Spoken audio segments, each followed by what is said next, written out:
In this video, I'm going to share with you the 5 unpopular things that I did in order to get out of debt fast. And these aren't your typical skip the latte tips. Some of these are so drastic that they shocked even my friends and my family. But guess what? They worked. And I got out of debt faster than I ever thought possible. Now, unfortunately, a lot of people just aren't willing to take drastic measures in order to get out of debt. But if you're willing to put in the work in order to save money and crush your debt, then keep watching, because what I'm going to share in this video will help you start to save more money even today, and you won't want to miss number 5. It's pretty crazy. Number 1, I stopped eating out. If you know me, then you know food is my love language. So clearly that is the very first area that I started overspending on. And as a nurse, I worked very long hours. I worked 12-hour shifts, 3 days a week. And I didn't have the time, the energy, or really the discipline in order to meal prep and meal plan and bring my lunch to work. So basically what I would do was go to the Cheesecake Factory. That was my favorite restaurant at the time. And there was this dish that they had which was so amazing. And they don't even have it on the menu anymore, because that always happens to me. When you find something you like at a restaurant, they just magically take it away. But anyways, I remember that this particular dish was $22, and I would go get that dish every time I worked, which was 3 days a week. So basically, I was spending $66 on my lunch every single week. And this is on credit cards, mind you. I didn't make enough money to be able to afford $66 on lunch. That's just lunch. That's not breakfast or dinner, just lunch. And so obviously my credit card debt started racking up. So once I finally got smart with money, what I did instead was bring my own lunch to work. And I don't mean anything fancy. I literally went to Walmart and I got me a loaf of bread. I got me the cheapest sandwich meat I could find, and some applesauce and some what are they called?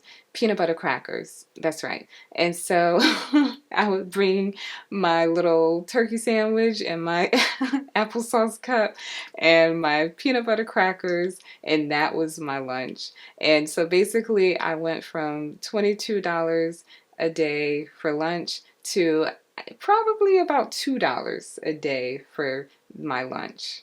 And even though it was much cheaper, I would say that it tasted even better than that meal at Cheesecake Factory, because it didn't come with the bitter aftertaste of debt. Number 2, I stopped shopping. When I started making my own money, not only did I go eat whatever I wanted, I also bought whatever I wanted.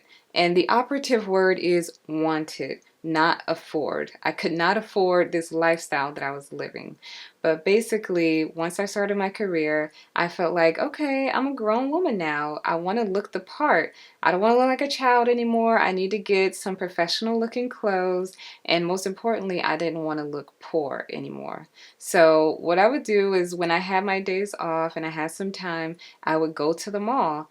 That's a horrible place to just go hang out, because the point of the mall is to spend money. So please don't go to the mall if you just need something to do, or Target if you just need something to do, because you're gonna spend money. But anyways, I would go to the mall and I would start shopping at Express and the Banana Republic and New York and Company. And I just felt like these clothes made me look important. They made me look like I had money, and that's the look that I wanted to give. And so all of this was on credit cards, mind you. I did not make enough money to afford this, but I wanted it, so it didn't matter. I was going to swipe and swipe and swipe, and as long as it didn't get declined, we were good.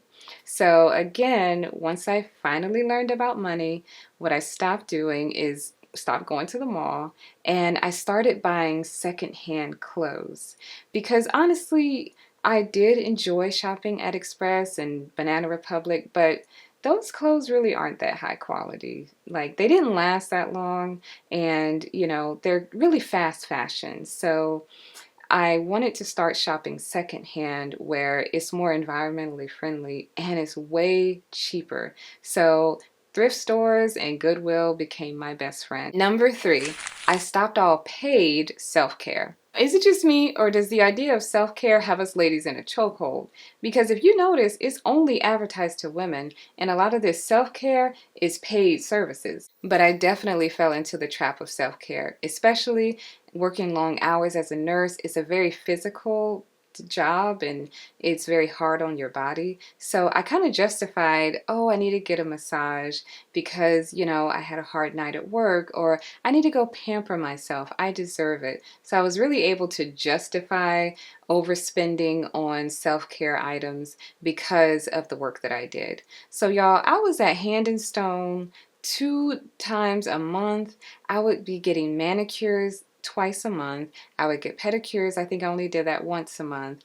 I would get facials, and I would also get my legs waxed and my eyebrows waxed. Y'all, I was living my best pampered life. I would love to hear from you. Let me know in the comments down below, what is the most expensive self-care item or service that you have received? I cannot wait to read these comments because I know it's not just me. When I did the calculation, all of my self-care cost me around $300 per month.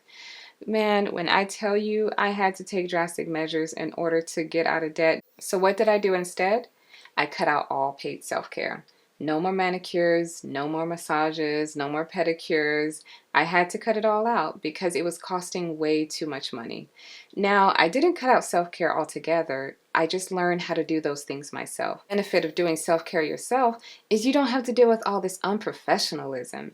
Have you ever, booked an appointment and then you still got to wait 30 minutes or an hour before you're seen, or they're rude, or they don't even do that good of a job and they still want to tip? Like, girl, this is your sign to break free because they need us more than we need them. Number 4, I turned off my thermostat. Yes, you heard that right. I turned off my thermostat when I would leave for work. Now, let me explain myself.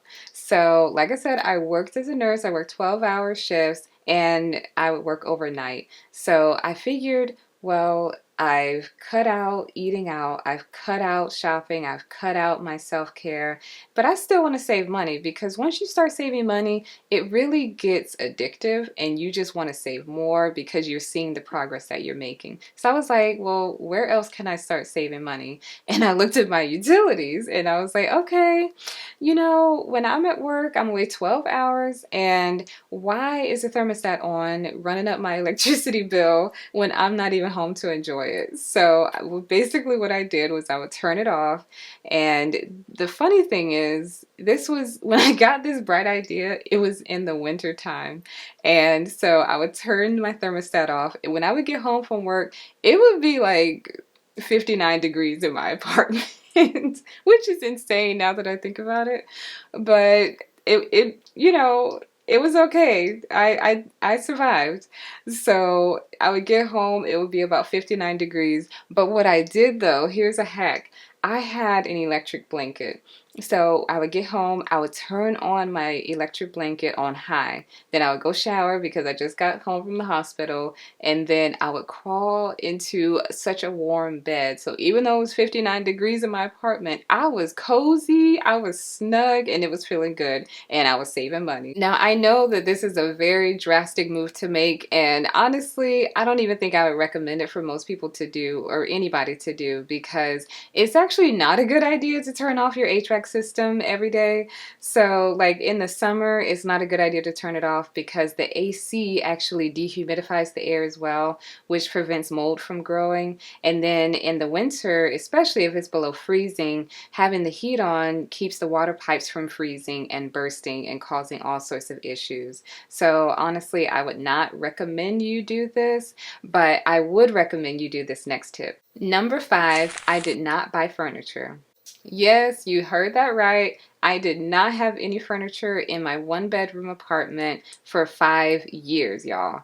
Okay, so let me give you a backstory again. I feel like I gotta explain all of these things because they are pretty drastic.